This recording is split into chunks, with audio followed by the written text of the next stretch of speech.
capítulo 8. Vamos a estar en el capítulo 8, versículos del 1 al 4. Capítulo 8, versículos del 1 al 4. Mis hermanos, vamos todos juntos a la palabra. La palabra del Señor dice: Cuando descendió Jesús del monte, le seguía mucha gente. Y aquí vino un leproso y se postró ante él, diciendo: Señor,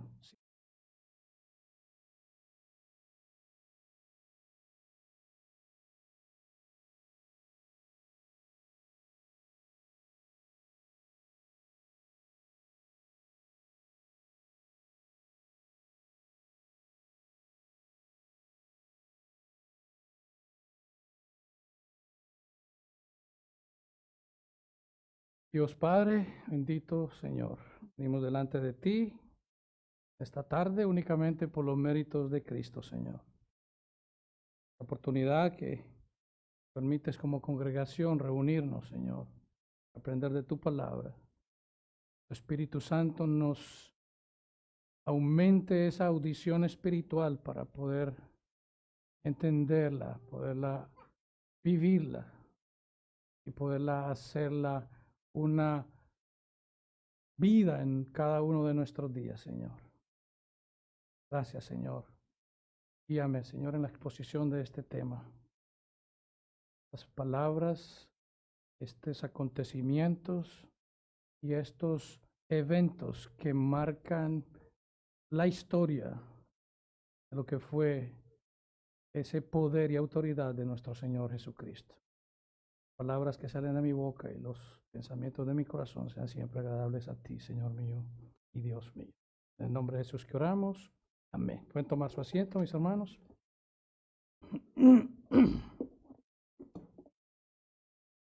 Jesús ha terminado el Sermón del Monte. Ese maravilloso sermón que atrajo multitudes de personas.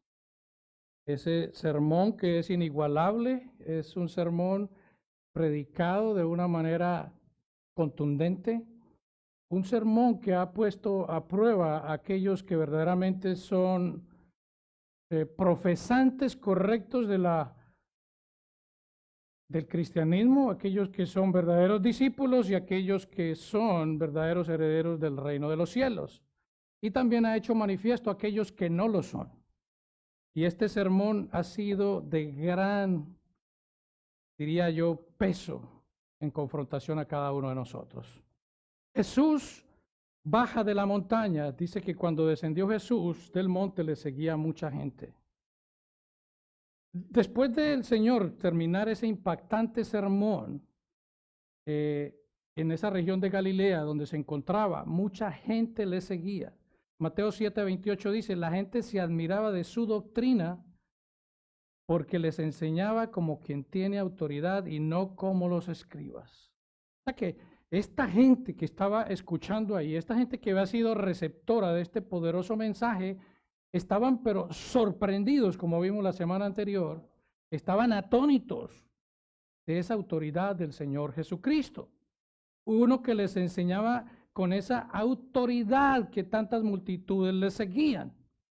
6 veces el Señor Jesucristo manifestó: habéis oído decir, refiriéndose a la ley, pero yo os digo. Eso manifiesta esa autoridad de Él, esa autoridad del mismo escritor de la ley, redefiniendo la errónea interpretación de las Escrituras. Jesús está manifestando su deidad, hablando con la misma autoridad de Dios. Y es por eso que esta gente lo seguía. Eran multitudes de personas. La gente lo sigue por su autoridad. Ellos no habían visto algo así. Los escribas habían hablado, pero nunca con esa propiedad y con esa autoridad de Dios que Jesús hablaba. Recordemos que Jesús estaba en Galilea enseñando en las sinagogas, predicando el evangelio. Estaba también haciendo muchas sanidades. Eso atrajo a cantidades de personas. En Mateo 4:24 dice: se difundió su fama por toda Siria. Y traían a todas personas que tenían dolencias, que estaban afligidos, que tenían espíritus, para que fueran sanados y liberados aquellos que tenían esos espíritus.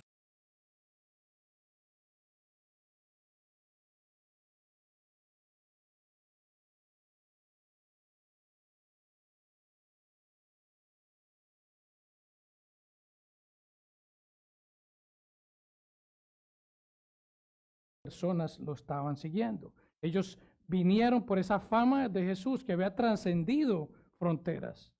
Habían venido de diferentes partes. Debemos recordar también que este era un tiempo donde no existían las comunicaciones. Este era un tiempo donde no existían los medios sociales. Este era un tiempo en que la comunicación se transmitía persona a persona, casa en casa. Y era tanta la fama que Jesús había adquirido que eran multitudes. La Biblia no nos dice exactamente qué cantidad eran, pero se supone que eran muchísimas personas las que seguían a Jesús. Mateo 8:1 dice, cuando descendió Jesús del monte, le seguía mucha gente. La Biblia de las Américas dice multitudes, y la Nueva Versión Internacional dice grandes multitudes. O sea que esta gente era una gran cantidad. La fama de Jesús se había hecho popular por todos lados. Y mientras caminaba, la gente vemos que Jesús está siendo seguido por muchas personas. Estas personas que habían estado presentes con Jesús, estas personas están siguiéndolo. Podemos imaginarnos, Jesús va adelante, él ha terminado su sermón. Estas personas van caminando, siguiéndolo a él a diferente distancia, cuando algo asombroso sucede. Algo que ellos no estaban, digamos, a la expectativa que esto sucediera. ¿Qué pasa? Una persona mal vestida, una persona tal vez con vendas para sujetar su piel que se le aflojaba de los huesos, alguien que olía de una manera desagradable, alguien que estaba en un aspecto deplorable, se acerca a donde Jesús. Estas personas, me imagino que cuando venían bajando, lo vieron y se quedaron sorprendidos. Este era un leproso. Dice la Escritura, he aquí vino un leproso y se postró delante de él. Y para nosotros poder entender este mensaje,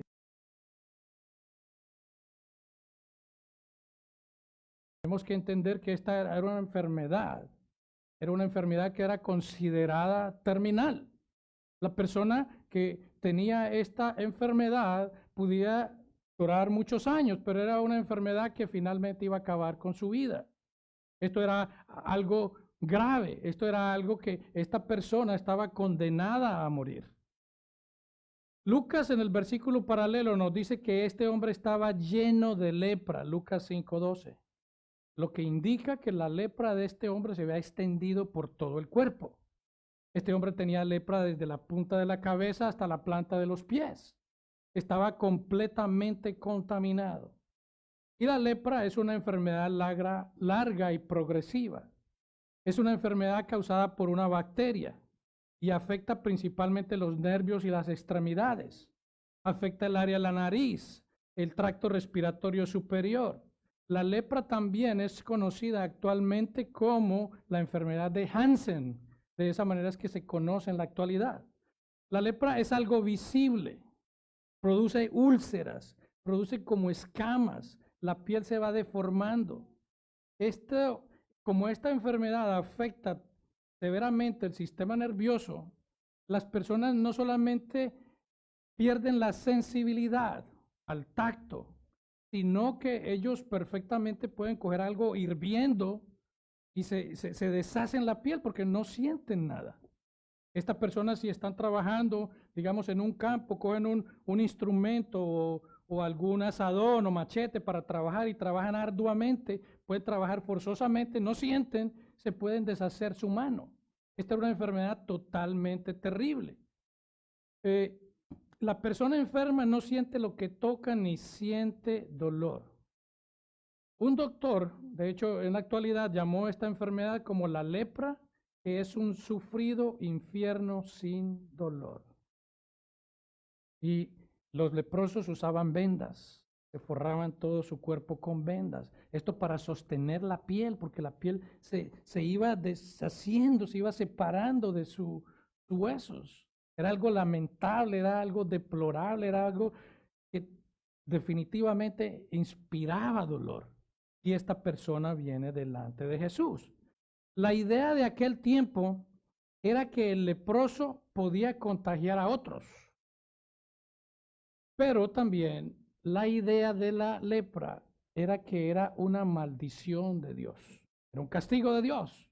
Entonces, el temor que tenían las personas no era que solamente estas personas pudieran adquirir el contagio físico de la enfermedad, sino que pudieran ser contagiados de la maldición de Dios. Eso era lo que se creía en aquel tiempo.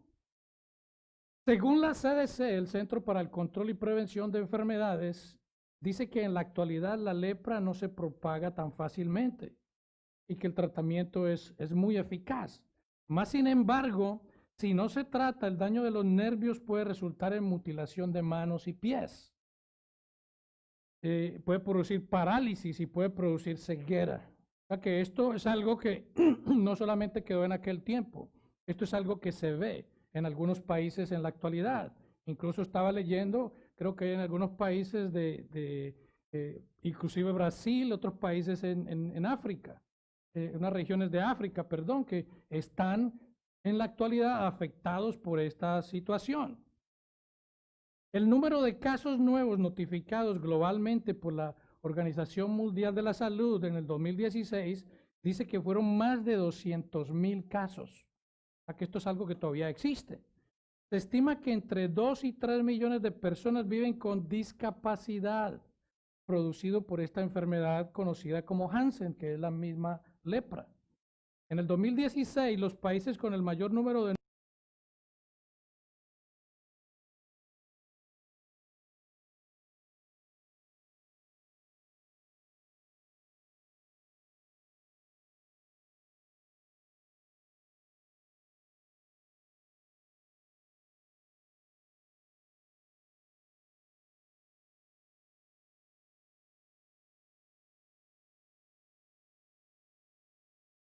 este tipo de enfermedad estaba condenada a morir, a morir. Y sucede que también en los tiempos de Jesús, la gente no iba a un laboratorio, no iba a un doctor para que hiciera un análisis o una biopsia. Las personas que manifestaban algún tipo de brote o alguna circunstancia en su piel, era algo tan delicado y que se consideraba como una maldición, vuelvo y repito, de parte de Dios, que estas personas tenían que presentarse delante del sacerdote. El sacerdote era el que hacía el análisis de este problema, y si la situación no era evidente en ese momento, era enviado 7 días a un lugar que estuviera apartado. Esos 7 días volvía y se examinaba y se reexaminaba. Había un análisis completo para determinar si esta persona tenía lepra. Entonces, lo que hacía el sacerdote era mirarlo, y si era el caso, claro, declaraba a esta persona inmunda. Era declarado inmundo. Levíticos 13:3 dice: y el sacerdote mirará la llaga en la piel del cuerpo. Si el pelo en la llaga se ha vuelto blanco y pareciera la llaga más profunda que la piel de la carne, reconocerá y le declarará inmundo. La persona afectada de lepra era una persona que era apartada de la sociedad, era una persona que era apartada de su familia, era una persona que era apartada de sus seres queridos, era apartada del templo, era recluido en un lugar solamente donde habitaban personas con las mismas condiciones, porque el problema era que no se quería que otros fueran contaminados. Esta persona se veía obligado a cubrir la parte superior de la boca, a ir por la calle gritando inmundo, inmundo, para que toda la gente se diera cuenta de su condición y ni siquiera se acercaran a él. Esto era algo terriblemente lamentable. Levítico 13:45 dice: y el leproso en quien hubiera llaga llevará vestidos rasgados y su cabeza cubierta y embosado, o sea, cubierta su boca. Pregonará inmundo, inmundo. Todo el tiempo que la llaga estuviere en él será inmundo. Estará impuro y habitará solo fuera del campamento, será su morada. a que en aquel tiempo tener una enfermedad como esta no era algo placentero, no era algo grato. Estas personas generalmente eran mendigos porque no les quedaba otra opción, y mendigos lejanos. La gente no podía acercarse a él. Si él se atrevía a andar, tenía que caminar a la otra cuadra. Era incluso ofensivo que una persona siquiera saludara a una persona leprosa. Era algo totalmente inimaginable contra una persona que sufría de esto. Josefo, el historiador judío, dice que el leproso era tratado como si de hecho estuviera muerto. Era una persona que no contaba para la sociedad. El leproso era alguien despreciable por la sociedad. Y aquí dice, vino un leproso. Vino delante del Señor. Este leproso no se sabe quién es él. La Biblia no nos dice su trayectoria, no nos dice su historial. Lo que sabemos es que él viene donde el Señor y se arrodilla delante de él. Este hombre que viene donde Jesús no tenía sensibilidad en sus miembros, en su piel, en ninguna parte. Desde la punta de la cabeza hasta la punta de los pies, hasta la planta de los pies, había sufrido mutilaciones de su piel. Estaba apartado de la sociedad, era una persona inmunda, era una persona despreciable. Y esta persona, podemos imaginarnos, viene bajando la multitud y se acerca a Jesús. Una persona que no tenía por qué acercarse de él. Nos podemos imaginar todo el mundo, ¿qué va a pasar aquí? Este hombre, ¿por qué hace una cosa de esto? Era prohibido que él se acercara a la misma sociedad. Este hombre está aquí. Y aunque no necesariamente pudiera ser la lepra un castigo de Dios, este hombre en esta situación viene reconociendo una condición. Él viene delante del Señor reconociendo su condición. Esta persona hace una presentación delante del Señor y esto ilustra cómo es nuestra propia vida. Este hombre, el leproso, en un pensamiento bíblico, es una típica ilustración de todo lo que debe ser el corazón humano. Lo que se ve aquí al observar este texto no es un accidente. Que después de la predicación de este gran sermón, este hombre apareciera delante de Jesús. Esto parece algo divinamente orquestado para que llegara hasta ese momento donde Jesús. Es algo que nos hace a nosotros ver nuestra condición. Este hombre estaba apartado de la sociedad. Este hombre era tratado como un muerto y era un hombre que se consideraba a sí mismo como un gran pecador. Y esta posición, desde la perspectiva del leproso, es lo que todos nosotros somos como pecadores. Nosotros somos en sí, espiritualmente hablando, somos leprosos. Nosotros somos inmundos. Nosotros no tenemos nada bueno en nosotros. Nosotros espiritualmente somos leprosos. En esto vemos también la primera característica de aquellos que hallan el toque sanador de Jesús. Mientras el leproso llega gritando, inmundamente soy, inmundo, inmundo, estaba perfectamente consciente de su situación.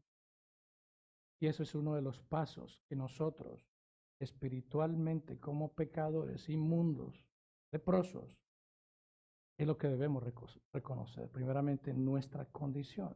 Este leproso sabía exactamente quién era él. Él veía su condición sin ninguna esperanza.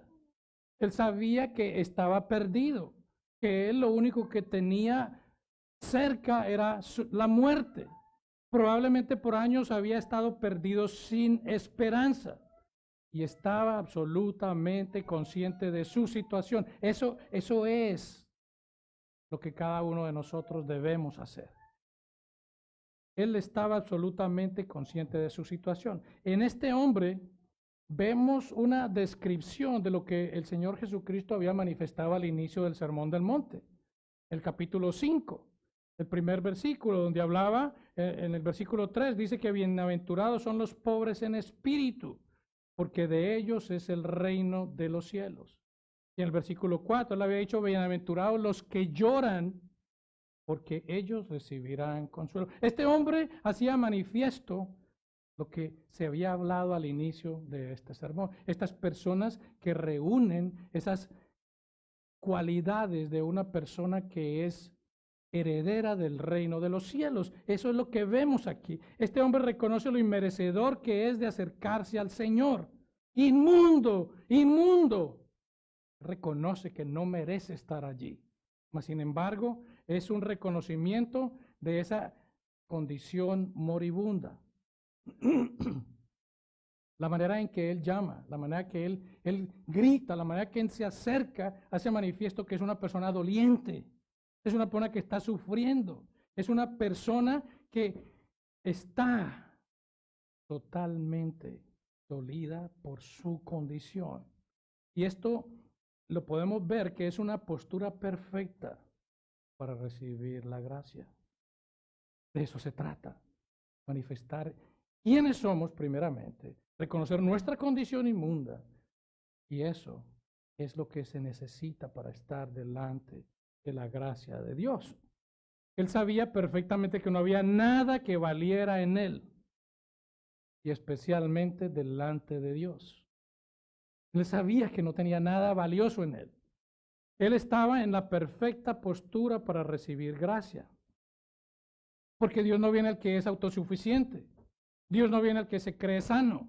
Dios no viene a aquel que se cree que es digno de heredar el reino de los cielos. Dios viene a aquellos que piensan que hay en ellos absolutamente ninguna virtud y que están en un quebrantamiento por su pecado, reconociendo su pobreza de espíritu delante de Dios.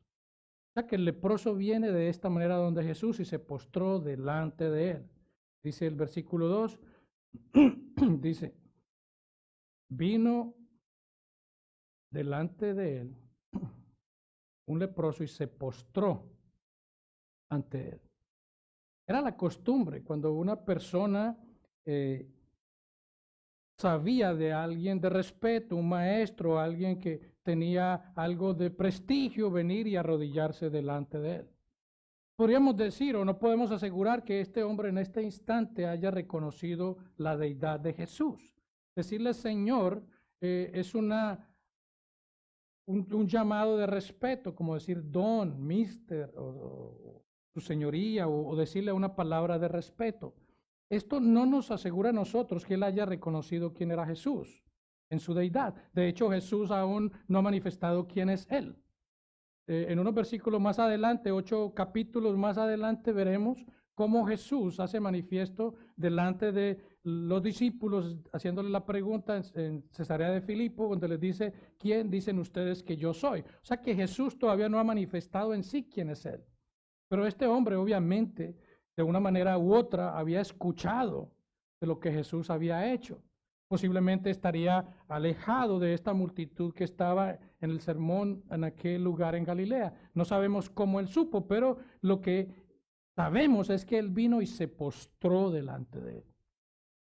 Y cuando vemos esta palabra postrar, postrarse es en el griego una palabra que es en griego proskuneo, y la menciono porque esto tiene dos significados. Pros es hacia y kruneo es besar.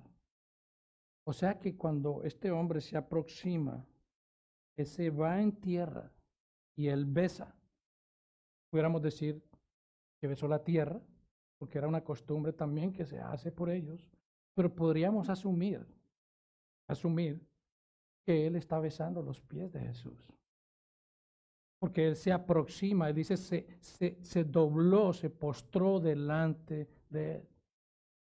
Y esta palabra en el hebreo también es una palabra que se utiliza para arrodillarse completamente ante Dios. Así que cuando el leproso se acerca, se arrodilla y él se acerca, esta palabra también significa adorar. O sea que podemos apreciar que este hombre leproso, sin ninguna condición meritoria para que alguien lo pudiera recibir, maloliente, en una imagen deplorable, viene donde Jesús se arrodilla delante de él, se inclina, besa y adora. Vemos una postura de este hombre supremamente admirable. Él reconocía que no había nadie más a quien pudiera acudir. El leproso puso toda su alma y su corazón en adoración, postrándose delante de Jesús como su única posibilidad de sanidad, como su única posibilidad de curación. Y es admirable. El leproso estaba no solamente consciente de su situación, sino que además estaba absolutamente consciente de la dependencia solamente de Jesús para su curación. Reúne los requisitos para que una persona pueda recibir la gracia. Mateo 8:2 continúa diciendo, se postró ante él diciendo, Señor, si quieres, puedes limpiarme. Este hombre hace una afirmación positiva. Él no está haciéndolo con duda. Señor, si tú quieres, tal vez pueda limpiarme. No, él está haciendo una afirmación positiva. Señor, si tú quieres, tú puedes. Él tiene la absoluta convicción de que el Señor lo puede sanar. Él está completamente seguro que Él es el único que tiene la capacidad, el poder. Pero sobre todo, Él pone todo en la voluntad del Señor. ¡Wow! Él no está demandando. Él no está decretando. Él no está declarando. Él viene y pone todo sobre la voluntad de Dios. Señor, si tú quieres, tú puedes limpiarme. ¡Wow!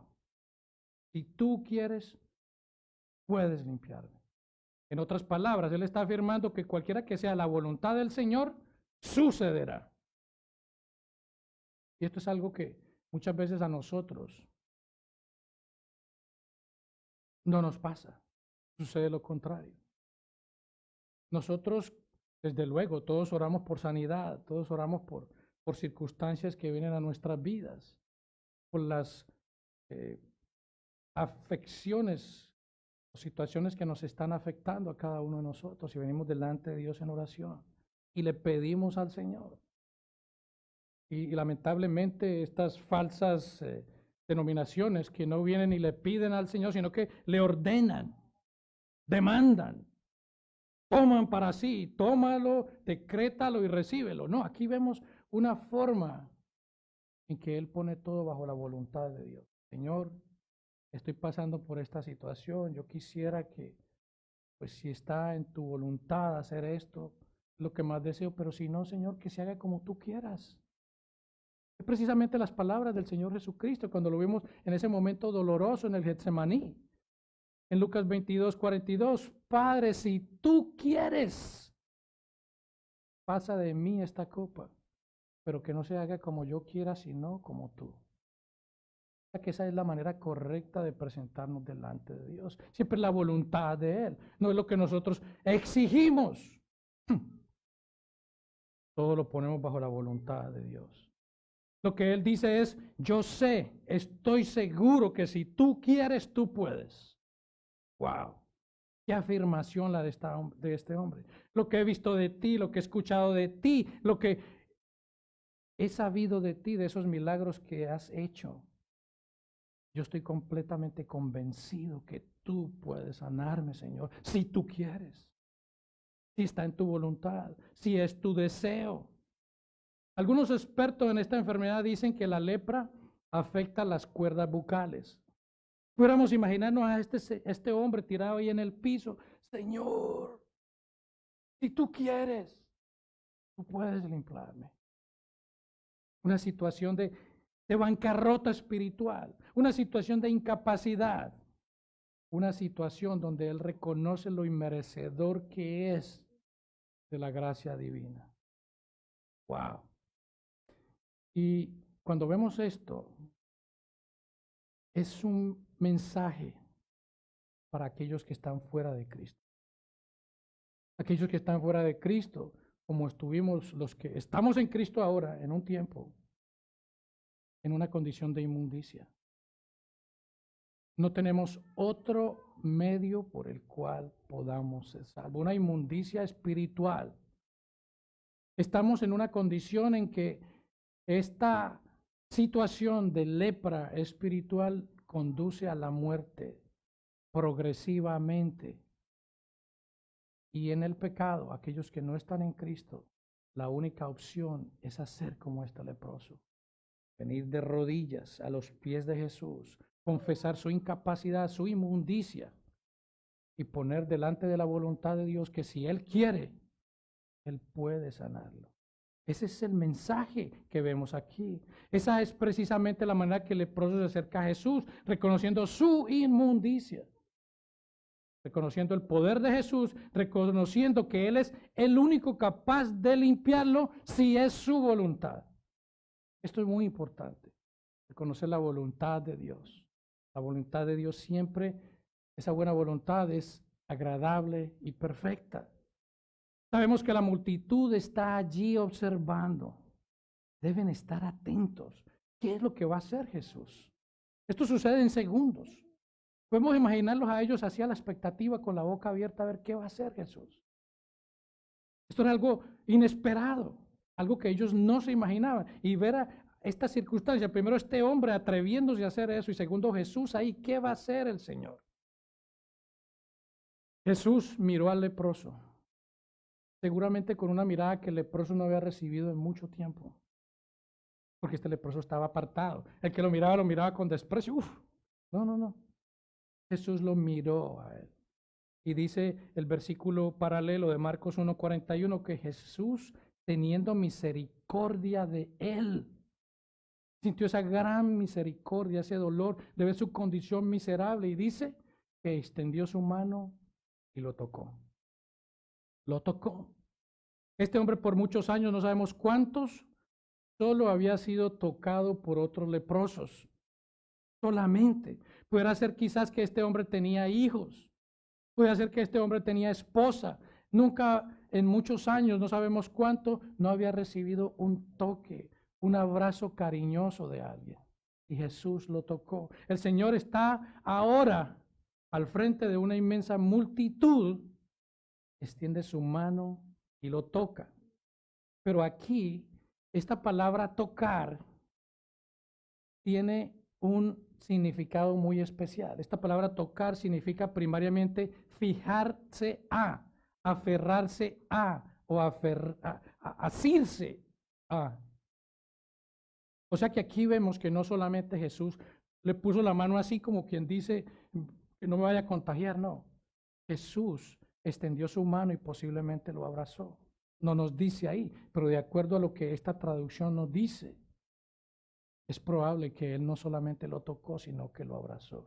¡Wow! ¡Qué hermoso! ¿Eh? ¡Qué misericordia la de Jesús! Esta palabra de tocar es la misma palabra que el Señor Jesucristo usó cuando en su resurrección María Magdalena fue y se aferró de él. Y Jesús le dijo, no me toques, porque dice, suéltame. Es por eso que esta traducción es muy importante. Jesús no tocó solamente a este hombre, sino que lo abrazó. Jesús extiende su mano y aferró su mano, se aferró de él. ¡Wow! ¡Qué maravilloso! ¡Qué gracia la de Jesús! ¡Qué poder el de Jesús! Pero sobre todo, qué amor el de Jesús. Jesús vino a salvar lo que se había perdido. Ese es el propósito de Jesús, venir a este mundo. Jesús decide extender su mano y asir este hombre a él. Podemos suponer que le puso la mano y lo acercó hacia él. Es tremendo, es tremendo. Pero aquí Jesús rompe todas las reglas. De hecho, rompe todas las reglas en la relación con la situación de enfermedades contagiosas. Nosotros vivimos una situación ahora que vivimos en esa precaución, alejados del uno de los otros. Nos podemos imaginar a los discípulos que estuvieran cerca de Jesús cuando este leproso se acercó, y menos que ellos mismos se echaron para atrás. Ellos se alejaron, pero Jesús en vez de correrse se acerca y se abraza a él. ¿Y dónde están los guantes de Jesús? ¿Dónde está la máscara de Jesús? ¿Dónde está el desinfectante de Jesús? Jesús se acerca y lo abraza a él. Tremendo. Jesús extiende su mano y lo toca. Podemos imaginar nosotros la exclamación de la multitud cuando Jesús hace eso. Todos se quedaron asombrosos. Wow, este hombre se va a contagiar ahora. Todos vamos a vernos afectados aquí. Este hombre está haciendo algo que va en contra de la ley levítica. Él no podía hacer eso. Toda persona que tocaba a un enfermo de lepra automáticamente quedaba excluido también. Tenía que ser observado para ver si se había contagiado. Se consideraba inmundo y tenía que limpiarse también. Jesús rompe todas las reglas. Esta era una enfermedad infecciosa que se contagia. Es una enfermedad mortal. Esta es una enfermedad que causa separación de todas las personas. Y Jesús abraza a este hombre. Vamos a decir que lo abraza, porque no solamente lo toca. De acuerdo a la ley, vuelvo y repito, si habías estado en contacto con un leproso, debías ponerte en un proceso de ser limpiado. La petición del leproso era, si tú quieres hacerlo, tú puedes. Y el leproso nunca pudiese imaginarse que iba a recibir la mano de Jesús. Y Jesús le dijo, extendiendo su mano, quiero ser limpio. Wow. La pregunta es, ¿por qué Jesús lo tocó? Como decía, Jesús vino a salvar lo que se había perdido. Aquellos que reconocen esa condición, esa situación de inmundos, de perdidos, que no tienen absolutamente nada que presentar delante de Dios. Jesús quería que el leproso apreciara su simpatía por él y el buen deseo de curarlo. Por eso tal vez lo tocó. Al tocarlo es un sentido de decirle también, hombre, yo estoy contigo. Pero al tocarlo hay una explicación mayor. Todo esto que dije anteriormente es posible, pero aquí hay una explicación mayor. Al tocarlo con su mano pura a un inmundo, lo que él está haciendo es lo que dice la Escritura, que por nosotros se hizo pecado.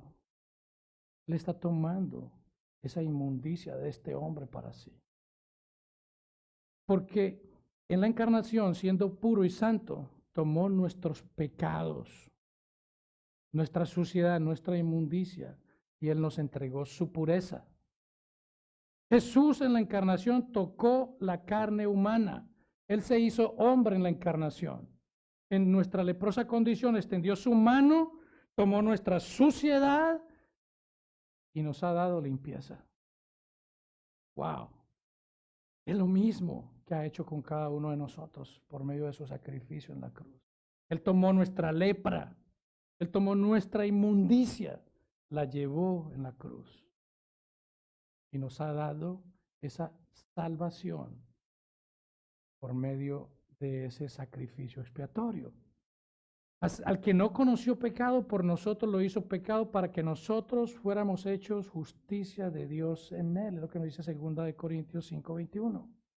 Esa es la realidad mostrada aquí. Aquí vamos viendo cómo el evangelio es manifiesto aquí. ¿Cuál es diría yo, la manifestación de una persona que verdaderamente ha de recibir la gracia salvadora de Dios? Aquí lo vemos manifestado, lo vemos en esta gráfica de este leproso.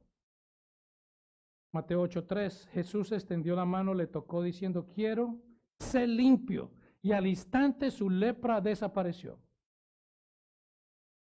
Estas personas que estaban viendo pudieron apreciar visiblemente cómo su piel se fue transformando nuevamente en la condición que él tenía anteriormente, cómo su nariz se fue formando nuevamente, cómo esa boca, posiblemente su labio deformado, tomó nuevamente figura.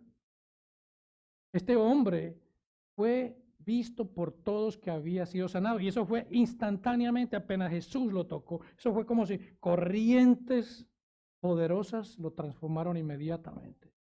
Ese es el poder salvífico de Dios. Ese es el poder sanador de Dios. Sin ninguna duda que mientras este milagro se llevaba a cabo, un estruendoso ¡wow! O no me imagino cómo toda esta multitud de gente pudo apreciar. Jesús hace una vez más manifiesto su poder. Jesús manifiesta esa autoridad que él había demostrado en la montaña, en esa predicación tan excelente. Este hombre al instante fue sanado.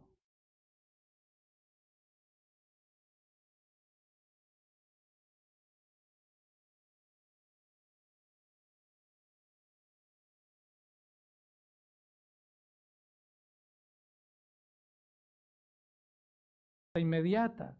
De igual manera, todo aquel que se acerca a Jesús reconociendo su condición, reconociendo su inmundicia, su condición pecaminosa, reconociendo a Jesús como el único posible limpiador de su inmundicia, abrazándolo a Él únicamente como el único que lo puede limpiar, inmediatamente recibe limpieza.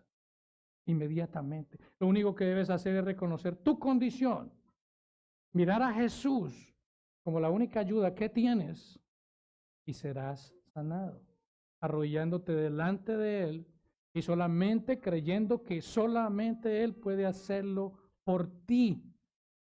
De esa manera el Señor eliminará tu lepra. Es una gran realidad.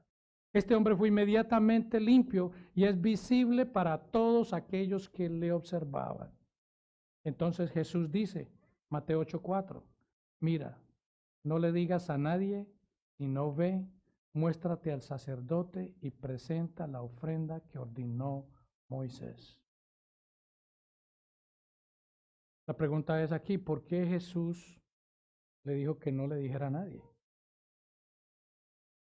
¿Por qué él no quería publicidad? Contrario a los predicadores actuales que hacen cualquier cosita y quieren publicidad por toda parte. Ya quieren hacer noches de sanidad, noches de milagros. Jesús no quiere eso. Jesús no quiere que su verdadero propósito de venida a este mundo sea confundido por sus obras de sanidad. Desde luego, a través de este capítulo vamos a seguir viendo que Él lleva a cabo muchas obras de sanidad. Sí, pero ese no es el propósito fundamental del ministerio de Jesús. Definitivamente que no. Jesús es el Señor. Él tiene un propósito por el cual estaba allí y lo había venido a cumplir. Él no quería que lo confundieran con una persona únicamente un sanador. No, eso no era lo único que él quería, porque su misión en este mundo pudiera ser malinterpretada y se tomara como una simple misión de sanidad. En el ministerio de Jesús es común ver las sanidades realizadas por el Señor, pero este no es el objeto de la venida de Jesús. Definitivamente no. Cuando vemos en el libro de Mateo al inicio, que dice que el ángel le dice a José, y llamará su nombre Jesús, porque él ha venido a salvar a su pueblo de sus pecados. Esa es la razón de Jesús estar aquí. Una limpieza que no la puede hacer ningún médico, no la puede hacer ninguna medicina, no lo puede hacer absolutamente nadie. La única necesidad que cada uno de nosotros tenemos realmente es limpieza de nuestros pecados. Jesús no ha venido para traer o crear familias felices. Desde luego que en ese propósito de caminar a la imagen de Cristo, reflejando esa imagen, eso traerá una respuesta positiva cristiana a nuestros hogares, familias, parejas y todo. Pero el propósito de Cristo no fue para eso. Él vino a traer salvación. a sanarnos de ese virus, de ese contagio, de esa lepra que es mortal y que no tiene curación, que es el pecado. Eso fue que vino Jesús. Jesús, al realizar sus sanidades, él estaba identificando dos cosas. Su señorío. Su señorío. Y por eso hizo estas sanidades. Porque hay muchos entre la multitud que se sentían bien. Hay algunos entre la multitud que se sentían sanos. En esa cantidad de personas que lo estaban siguiendo a él, no todos estaban enfermos. Estaban sobre todo estos fariseos que habían ido a espiar. Personas que se creían limpios, que se creían puros, que se creían sanos espiritualmente hablando. Estaban allí también. Entonces, al igual que entre la multitud estaban aquellos que tenían la necesidad de ser limpiados, habían otros que se creían totalmente limpios. Y eso es lo que vemos en todas partes. Si una persona está predicando el evangelio, aquellos que verdaderamente reconocen su inmundicia delante de Dios, su bancarrota, que no tienen nada que presentar delante de Dios, su llanto por el pecado y ofender a Dios, estos van a venir a Jesús. Pero como estos fariseos que se creían sanos, espiritualmente buenos, espiritualmente merecedores de la gracia de Dios, autosuficientes, que se autojustificaban, para estas personas lo que había podido hacer Jesús no tenía ningún valor. Pero Jesús hace manifiesto de una forma u otra su autoridad. Porque esto tenemos que reconocer en aquel tiempo era algo que estaba la persona condenada a morir. No tenía oportunidad. O sea que esto muestra el propósito por el cual vino Jesús a este mundo, primero identificando su propósito, no en el aspecto de sanidad, sino de mostrar su autoridad. Y segundo, él vino principalmente porque cada uno de nosotros tenemos una enfermedad terminal llamada pecado. Él vino por eso y cada uno de nosotros es inmundo a menos que Jesús nos traiga esa limpieza a través de su expiación. El propósito de Jesús está en encaminarse a la cruz. Ese es el propósito. Jesús inicia su ministerio. Él inicia ese caminar hacia la cruz, hacia esa muerte que llevaría. Pero mientras Él llega allá, Él realizará algunos milagros. Pero Él no quiere que esas expectativas acerca de Él sean confundidas. Porque Él vino para sanar a las personas, no de sus enfermedades físicas, vino a sanarlo de esa enfermedad de lepra espiritual. Esto no era una cruzada de milagros. Definitivamente no. Definitivamente no. La autenticidad de la sanidad llevada a cabo por Jesús es importante. Sí, es muy importante porque manifiesta la obediencia a la ley. Cuando Él dice, ve y preséntate delante del sacerdote. Esto era algo que estaba escrito. Cuando nosotros vemos Levíticos 13, 14 y 15, esto habla acerca de todo lo que requería para una persona. Debía presentarse esa ofrenda. Jesús está haciendo evidente su obediencia a la ley, pero esto también autenticaría no solamente la autoridad, el poder de Dios para sanar, sino su deidad. Dios es el único que puede hacer eso, ninguna otra persona. Entonces esto era importante. Finalmente entonces, todo el género humano, a causa del pecado, está declarado inmundo delante del Señor. Esa es una gran realidad. No hay persona, por más que se crea pura, tiene esa condición delante de Dios. Todos somos, sin la regeneración, todos somos leprosos delante de Dios. La lepra es una enfermedad repugnante, maloliente, despreciable. Y de esa manera es que nos ve Dios con nuestro pecado. Así es. No hay ninguna dignidad en nosotros para ser apreciados por Dios. Y como leprosos que somos, necesitamos convencernos de ello. Necesitamos hacerlo y acudir a Jesús pidiéndole a Él que si Él quiere, Él puede limpiarnos. Así que el mensaje de este pasaje, Lo que vemos aquí es cómo debe ser manifiesta la verdadera actitud de una persona que es receptora de la gracia de Dios. Gracias a cada uno de nosotros porque estamos en Él. Pero por si algún momento se nos olvida, como dice la canción, tenemos que volver a esto. Tenemos que volver a la cruz y reconocer de dónde hemos sido sacados. Es solamente por la gracia y el favor de Dios, porque nosotros no hay absolutamente nada que merezca el ser partícipes de la familia de Dios. Amén. Oramos. Bendito Señor y Dios eterno. Estamos aquí, Padre, reconociendo que es tu favor y tu gracia la que nos ha limpiado.